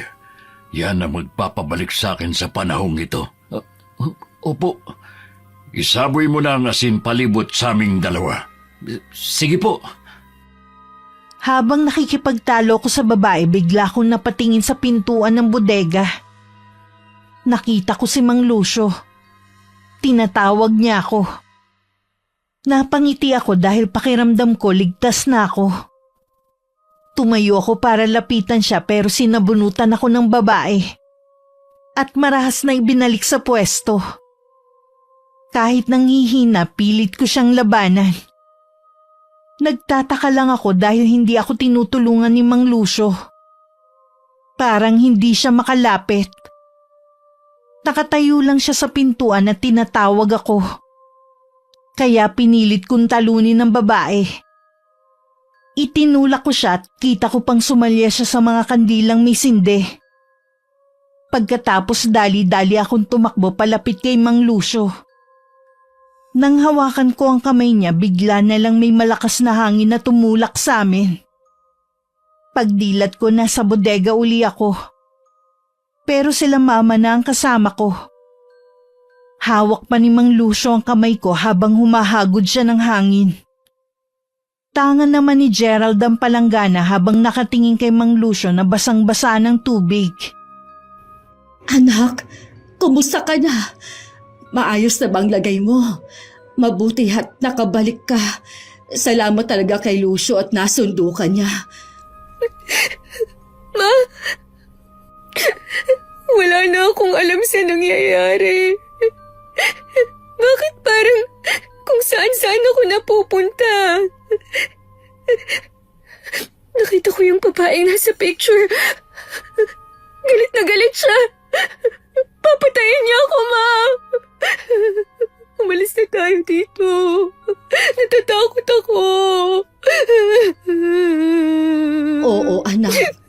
Masiguro ko lang naligtas ka na. Aalis na tayo dito. Hindi ba pwedeng ngayon na tayo umalis? Pakiramdam ko, bawat oras, nababawasan ang buhay ko. Binabarang niya ako, Ma. Ang mga paa ko, hindi ko na maigalaw. Ha? Namamaga na rin ang kabilang binti mo. At nagsisimula na rin magkaroon ng mga sugat kagaya sa kabila. Ano tong nakasulat sa binti mo? Ano yan?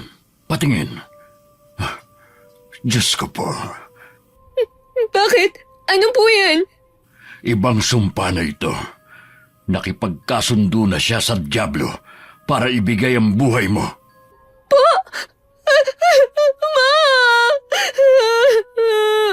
Anong gagawin natin, Lucio?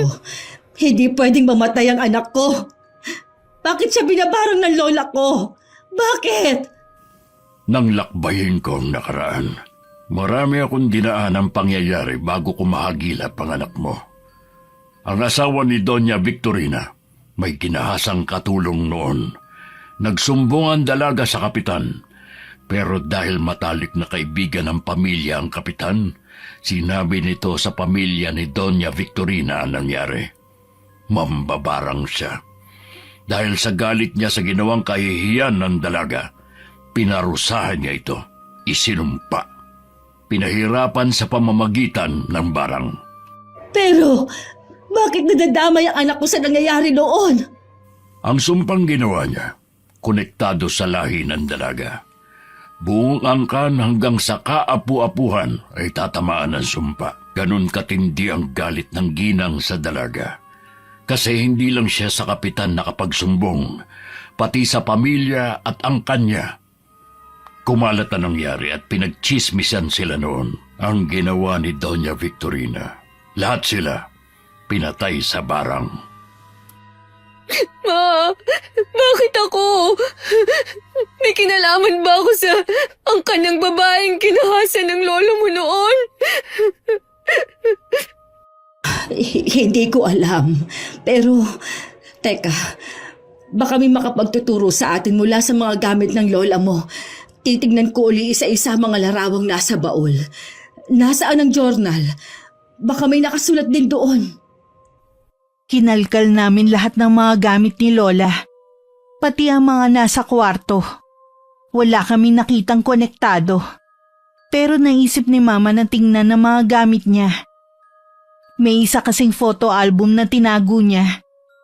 Mga picture nila ni Papa.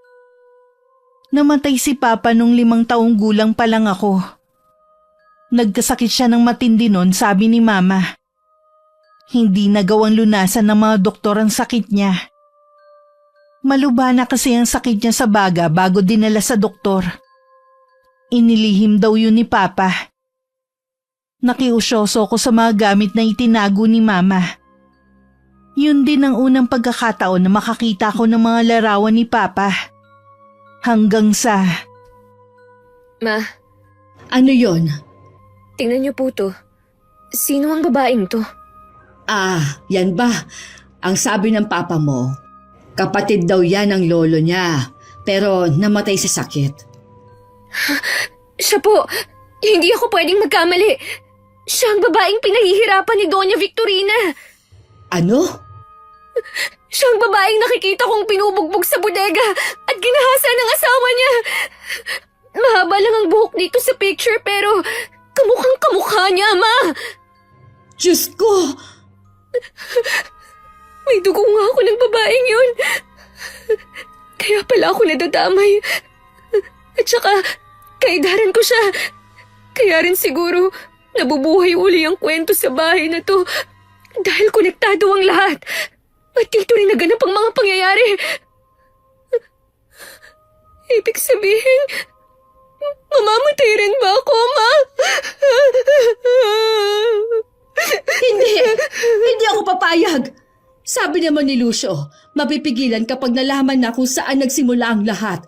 Magagawa yung putulin ng sumpang ito. Hindi ako papayag na madamay ka dito. Pero Ma... Anak, makinig ka. Ano man ang sumpang inilagay ni Lola, mababali yon ang pananampalataya. Basta magtiwala ka lang sa kanya. Naiintindihan mo ba? Ma, natatakot po ako. Hindi. Kaya natin ito, anak. Hindi kita pababayaan. Nandito lang ako. Gagawin ko ang lahat para mailigtas ka. Hapon ng Huwebes. Naggagayak na ng mga gagamiting pangritual sina Mang Lucio at Gerald. Nagahalo ang nararamdaman kong kaba at takot. Nakaupo lang ako sa sofa dahil hindi ko na nga maigalaw ang aking mga paa. Pinapanood ko lang sila sa ginagawa. Ginagaya ni Mang Lucio ang nakita niyang paraan ng pagre-ritual na nakasulat sa journal ng lola ni Mama.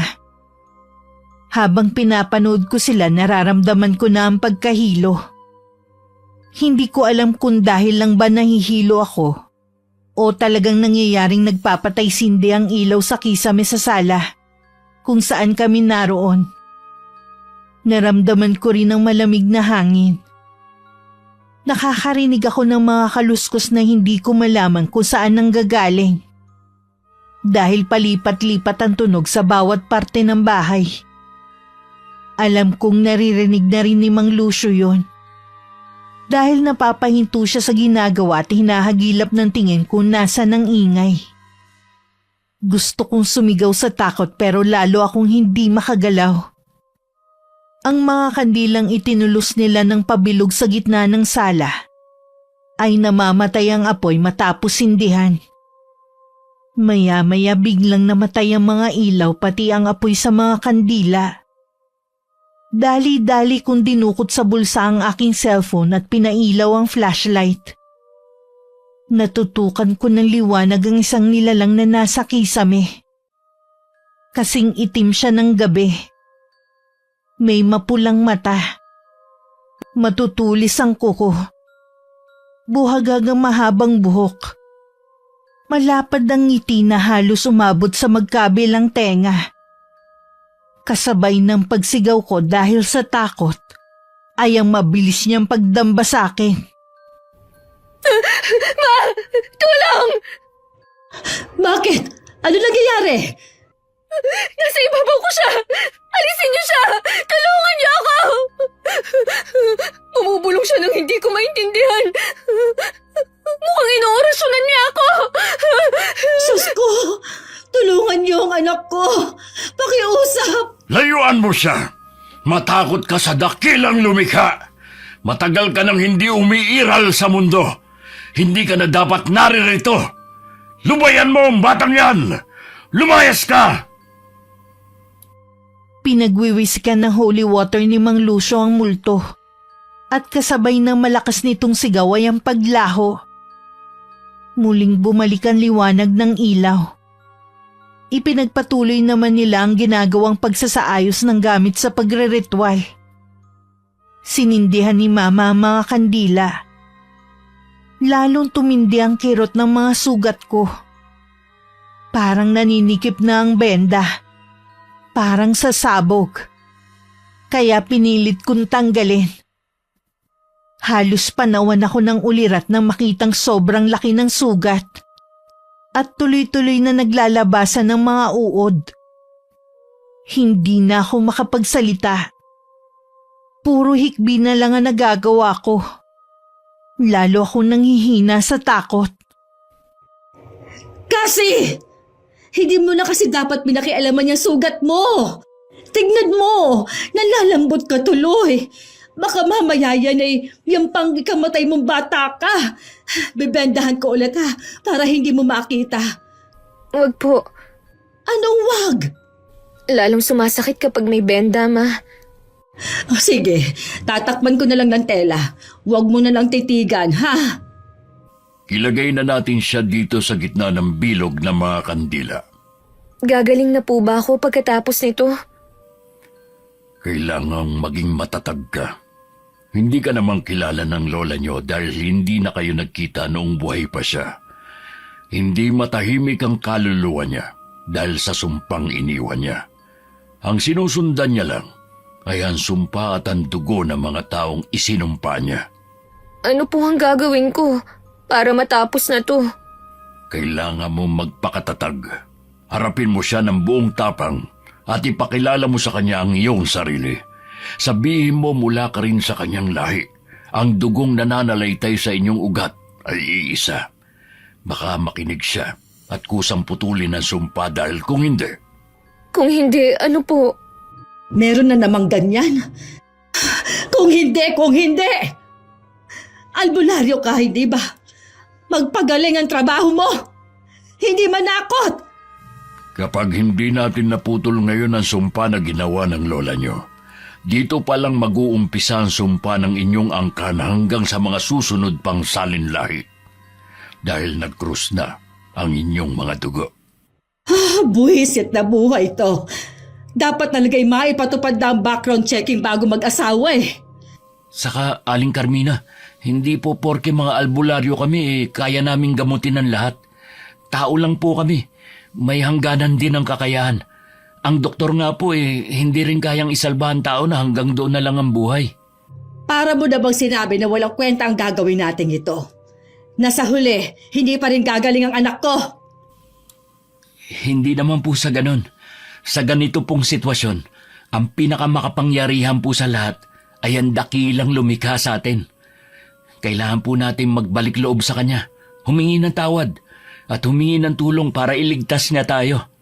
Siya lang po ang makakatulong sa atin ngayon. Kami po, mga kasangkapan lang po niya. Huwag na kayong magtalo. Kailangan natin magkaisa. Multo ng isang mambabarang ang kalaban natin dito. Kahit multo na lang niya ang narito, malakas pa rin ang kapit ng sumpa.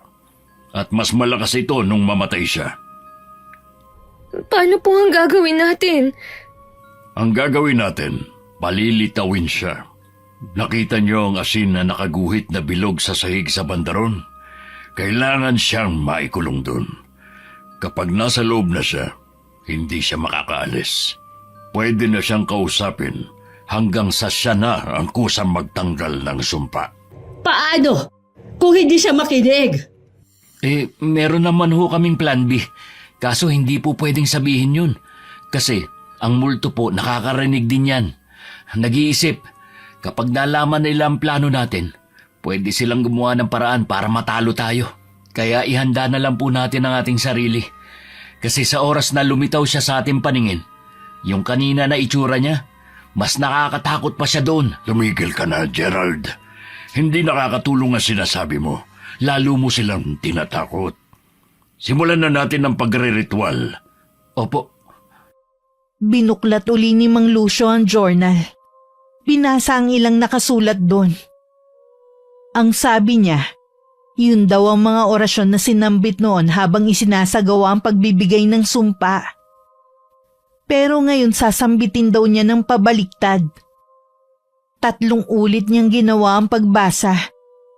Habang si Gerald naman ay nagwiwisik ng holy water sa buong bahay. Pagtataboy daw sa multo para mapilitang lumitaw. Maya-maya napasigaw kami ni Mama dahil biglang tumalsik si Gerald at dumausdos sa sahig. Tiningnan ko ang pinanggalingan niya. Sa dingding unti-unting may bulto ng tao ang lumitaw. Kulay itim na para bang anino. Lalong nilakasan ni Mang Lucio ang pagbigkas ng orasyon. Hanggang sa nagalit na ang multo. Sino ka lapastangan para gawin ito?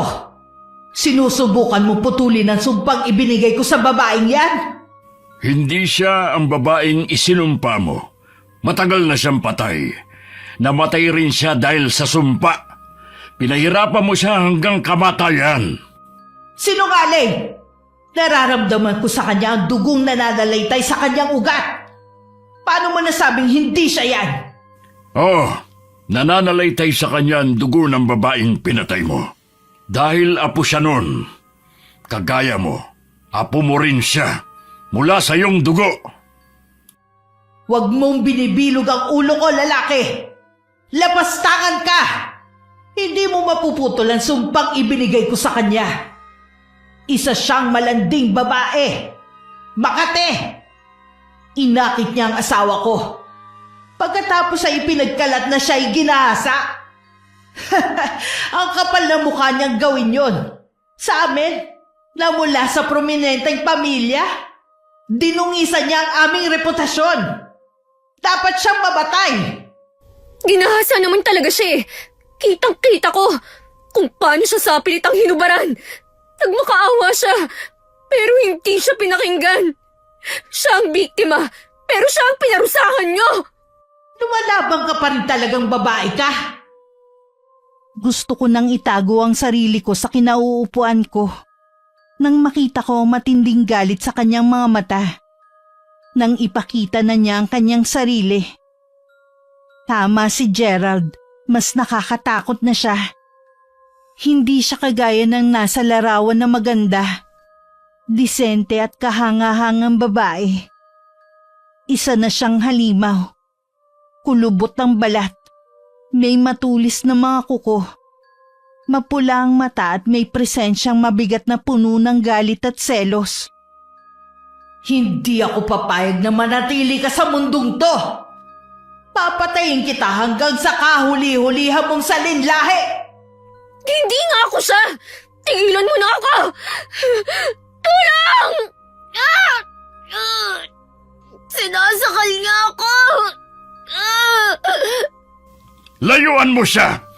Matakot ka sa dakilang lumika! Tignan mo ang kanyang liwanag! Hindi mo ko madadala sa ganyan lalaki. Mas malakas na ako ngayon kesa dati. Hanggat nandito ang babaeng to, hindi ako matatahimik. Papatayin ko siya! Wag! Parang awa mo na, Lola. Wag ang anak ko. Pakiusap. Wag siya. Ano? Anak? Sino ka?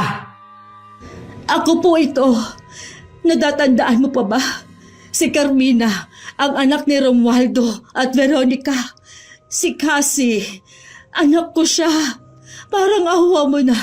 Putulin mo na ang sumpa. Patay na ang babaeng isinumpa mo. Pero dahil nadamay ang mga kaapu-apuhan niya, kaya pati ang sarili mong apo, mamamatay rin. Isang malaking kalokohan! Maniwala ka. Damhin mo ang dugong nananalaytay sa kanya. Dugo mo rin ito.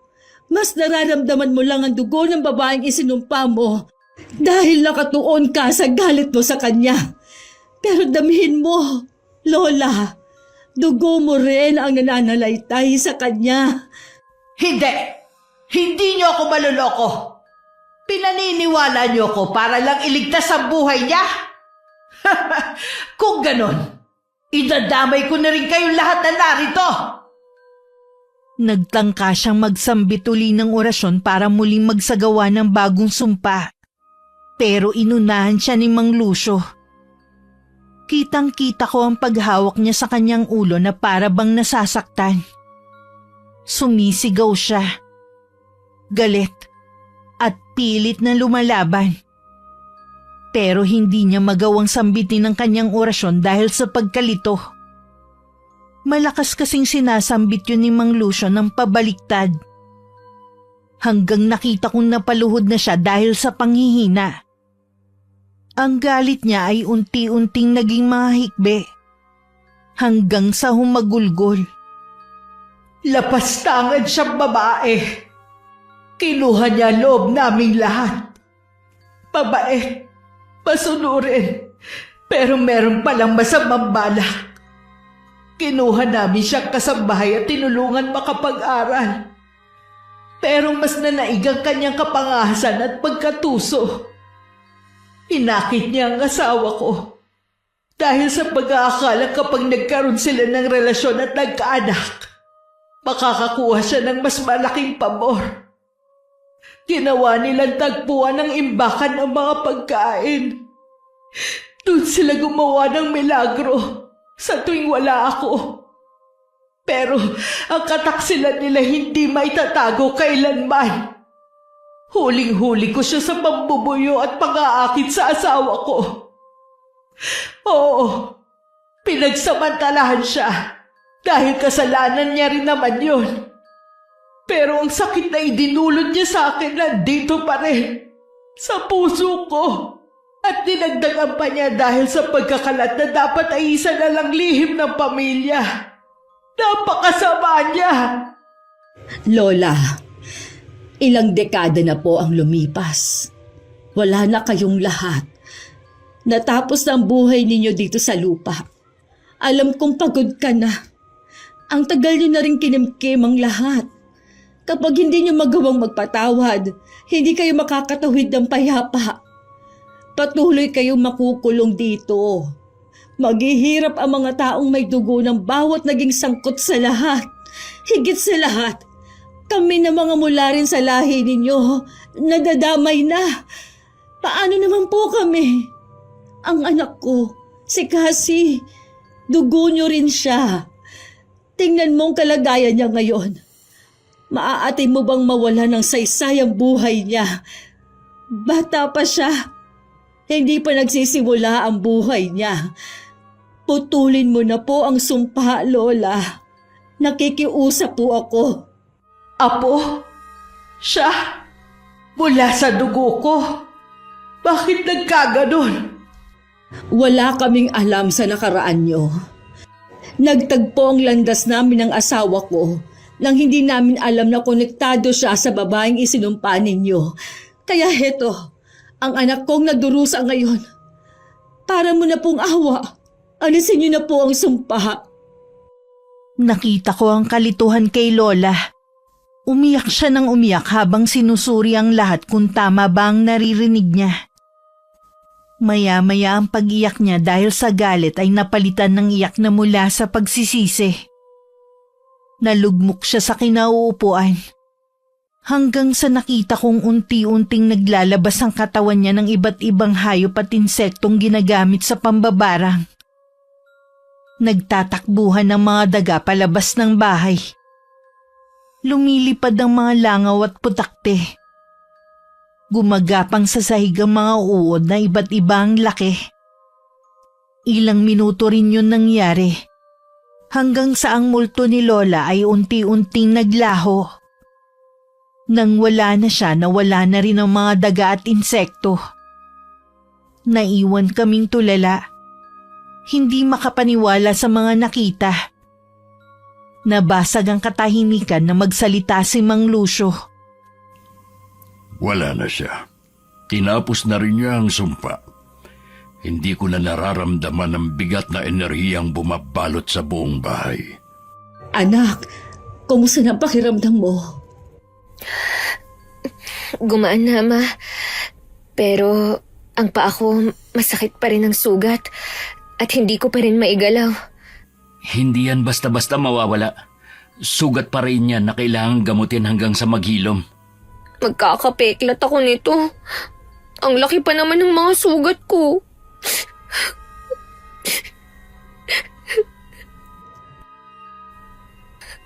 Hindi na ba siya babalik? Buti talaga naniwala siya. Hindi man siya maniwala, sa palagay ko, napagod na rin siyang manatili dito sa mundo. Kaya nagpasya na rin siyang tapusin ang lahat. Ramdam ko sa kanya ang pagod. Pero nung maisiwalat niya lahat, napakawalan niya ang galit at bigat ng damdamin niya. Sa tingin ko, isa rin yun sa kanyang hinihintay. Ayaw niyang tumawid kung ang puso niya puno ng negatibong enerhiya. Kailangan niya lang maiparating sa iba ang kwentong siya lang ang nakakaalam. Dahil ang kumalat noon ay ang kwento ng dati nilang kasambahay. Naiintindihan ko na ngayon ang lahat. Malinaw na. Bakit? Naguguluhan ka ba dati? Chismoso ka lang yata eh. Kailangan kong gamutin ang sugat mo para maghilom na yan. Tapos, itong mga gamit ng lola nyo, kailangan ng sunugin para wala nang maiwang bakas ng kahapon. Wala nang negatibong enerhiya ang mahatak para hindi na mabalutan ang bahay na ito. Ginawa namin ang lahat ng sinabi ni Mang Lucio. Sa likod bahay, dun namin sinunog ang mga gamit mula sa silid ng lola ko. Wala kaming iniwan kahit isa. Lalo na ang baol ng mga gamit ni Lola Victorina. Habang pinagmamasdan ko ang apoy sa mga nagliliyab na gamit, nakaramdam ako ng presensya mula sa bodega. Lumingon ako at nakita ko ang kaluluwa ng babaeng dating kasambahay ni na Lola Victorina. Nakatanaw siya sa mga gamit na sinusunog. Nang makita niya ako, napayuko siya. Ramdam ko ang pagkapahiya niya. Doon ko nalaman na tama nga ang mga kwento ni Lola Victorina. Siya ang nagsasabi ng totoo. Dahil naramdaman ko sa babaeng yun ang pagsisisi at kahihiyan. dahil sa kasinungalingang ipinagkalat niya nun sa lugar na yun. Sinunog na rin namin ang mga gamit sa bodega. Pakiramdam ko kasi may natira pa doon na pinamahayan ng mga lihim. Kahit sinabi ni Mama na ang mga gamit doon ay hindi nakabilang sa mga naiwang gamit ng lola namin, pinasunog ko pa rin. Maraming salamat sa lahat ng tulong ninyo magtiyuhin, ha? Kung hindi dahil sa inyo, patay na ang anak ko ngayon. Ma, paulit-ulit talagang sabihin yan. Baka gusto mo na talaga akong mamatay. Kapag naririnig ko yan, para akong hinahatak sa hukay. Ikaw na lang ang gumagawa ng takot mo. Kung kailan tapos na ang lahat, saka ka naman natatakot ng ganyan. Mula ngayon, huwag ka na magkakape ha. Pakialam mo ba? Baka pati pagkakape ko, ipagbabawal mo rin. Pwede sige, magkape ka na magkape hanggang mangitim ka. Huwag mo na lang sasamahan ng gatas yung kape mo ha. Masama yun. At bakit naman? Kasi ang gatas, pampalakas. Ang kape, pampanerbiyos. Kaya bawal magsama. Bahala ka, ikaw rin. Baka ang iinumin mong kape, lumabas pa dyan sa sugat mo. Sira ulo. Gerald, halika na. Malis na tayo. Bitbitin mo na yung mga gamit. Opo, tiyo. O sige, mauna na kami sa inyong dalawa, ha? Mag-ingat kayo. Tatawagan ko na lang si Sir Fred para itanong kung itutuloy pa ba ang paglilinis ko sa bahay na ito. Nandyan na naman kayo, di ba? Pwede ka pa naman maglinis dito kapag wala kang ginagawa. Hindi rin naman namin kayang linisin ang ibang parte ng bahay kagaya na lang ng bubong. Pag-iisipan ko. Siya nga ho pala, hindi ba albularyo kayo? Bakit po pala kayo nagtatrabaho dito bilang caretaker? Wala ba kayong kinikita sa panggagamot at pagtataboy ng multo? At saka sa pakikipaglaban sa mga mambabarang kagaya ni Lola? Hindi naman ako naniningil sa mga ganong bagay. Kawang-gawa ang tawag doon. Kapag tinawag ka sa ganong serbisyo, ang tawag doon, calling. Ha? Sige po. Tinawag na. Calling pa. Salamat po uli sa tulong nyo. Ay sige, alis na kami. Tara na, Gerald. Opo. Kunin mo. Ano to? Dahon ng bayabas. Alam ko. Anong gagawin ko kako dito? Panglanggas ng sugat mo. Bagong tuli ka, di ba? Sira ulo ka talaga. Aray ko, yung binti ko. Sumakit tuloy. Huwag ka nang babalik dito ha. Buisit! Tama na yan. Halika na sa loob ng bahay. Ama, kanina nakita kong may inabot ka kay Mang Lucio. Ano yun ha? Nakasobre pa. Love letter ba yun? Love letter ka dyan. Pera ang laman nun. Pera? Akala ko ba hindi siya nagpapabayad? Ilang araw natin siyang inabala kasi. Saka, kailangang may maiabot ka sa mga ganyan na kahit magkano lang. Kasi kung wala raw, nagkakasakit sila. Tama. Baka nga sumakit ang tiyan nila. Kasi gutom sila. Wala silang pera eh. Umiiling akong sumunod kay Mama papasok ng bahay. Napahinto ako saglit at pinagmasdan ang kabuuan nito. Noon ko lang napansin na maganda pala ang bahay ng lola ko. Maaliwalas. At puno ng mga kwentong mula noon ay iningatan ko na sa aking puso. Ang bawat ipinamama ng ari-arian, may mga kwentong hindi na ipamana. Pero matutuklasan mo ng kusa. At ang kwento ng bahay namin, alam ko, ito ang pinakakakaiba sa lahat. Marami pong salamat sa inyong pakikinig sa aking kwento. Muli po ako si Cassie. More power po sa inyong channel, Miss Gwen. Wakas. Wakas. Wakas. Wakas. Wakas. Wakas. Wakas.